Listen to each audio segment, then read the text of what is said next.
በድንግል ማርያም ልደት የሚከፋው ሰይጣን ብቻ ነው።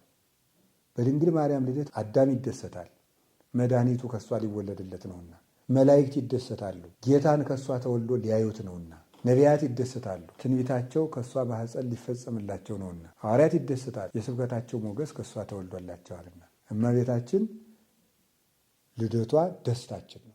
እንኳንስ በእመቤታችን በቅድስት ድንግል ማርያም ልደት በዮሐንስ ልደት እንኳን ብዙዎች ደስ ይላቸዋል ተብሎ ተጽፏል። ድንግል ማርያም ለወለደችው ለክርስቶስ መንገድ በጠረገው በዮሐንስ ልደት ደስ ካለን ንጉሱን በወለደችው በቅድስት ድንግል ማርያም ልደት ለምን አንደሰትም?